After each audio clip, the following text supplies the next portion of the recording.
Well, dark days and nights could persist through the winter. Eskom CEO Ruyter is blaming aging infrastructure. He gave Parliament an update today on the unbundling of the power utility into 3 companies.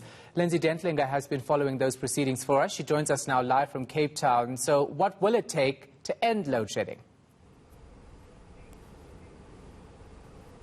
Shahan, Andrew Ruyter says unless we have a greater capacity in our grid, more power being generated by independent power producers, this problem is going to persist for the very reason that you pointed out there, ailing infrastructure, over 40 years old. And as we hear from Eskom time and time again, the reason for the blackouts is to allow them time to do the necessary maintenance. And again, Andrew Ruyter telling Parliament today that until such time as they've moved through that second phase of maintenance, which is likely to carry on through the winter months, load shedding might be eased, but it's not going to go away.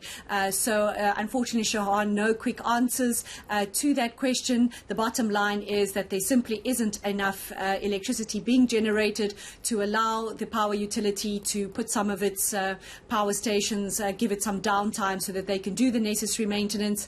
And Andrew Ruyter saying it won't be until the latter half of the year that it will get through the current maintenance that it's doing. But let's take a listen to what he told the Select Committee on Public Enterprises today. We are doing catch-up maintenance. The so-called Reliability Maintenance Recovery Program is progressing well, and we anticipate that when we have completed the second tranche of units that we maintain by the end of the third quarter of this year, that there will then be a significant reduction in the risk of load shedding, but not the elimination entirely of that risk. The only way in which we can structurally eliminate that risk is by adding new capacity to the grid, and hence we welcome the continued efforts of the Department of Mineral Resources and Energy to add new capacity to the grid by means of various IPP programs. And what's the Ruyter saying about the unbundling process? That, he's told Parliament, is progressing fairly well. We also heard from the Public Enterprises Minister during his budget vote address yesterday that this process is doing well. And by the end of June, Shahan, the transmission company, the one of the 3 companies, should be set up, and then the other 2 to follow by the end of next year. And they have detailed to Parliament a host of hoops that they need to jump through, the regulatory, the legal hoops to try to separate these companies. But they've given Parliament the assurance that nobody is going to lose their job through this process. More than 6,000 employees, corporate employees, have already been assigned to the various units. Andrew Ruyter telling Parliament that labour consultations have been extensive and they are ongoing, and giving the assurance that they don't intend to unfold any Section 189 process to retrench anybody. But Shahan, the big question, and what we also heard from the Public Enterprises Minister yesterday, is what do they do with that now 401 billion rand debt? We heard yesterday that the debt has been significantly decreased over the last financial year by some 80 odd billion rand. Much of that also, thankfully, can be attributed to the fluctuating exchange rate. But Andrew Ruyter saying today that debt will be split amongst the companies. They won't be equally divided. They intend to give the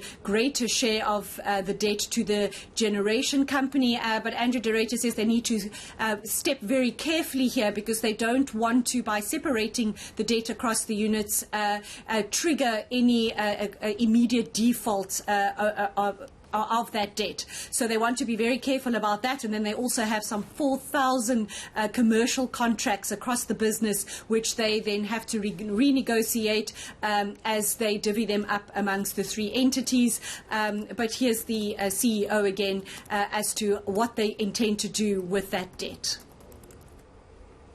The transmission business in particular is a business which is highly regarded by lenders. It's got a very stable cash flow, and it's also got very good assets.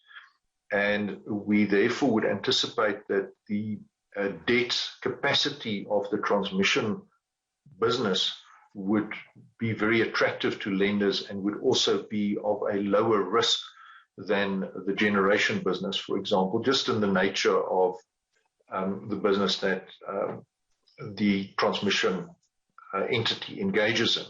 So as our debt matures and as we allocate it to the various entities, we think that there might be an opportunity for us to optimize the cost of our debt and access more concessional debt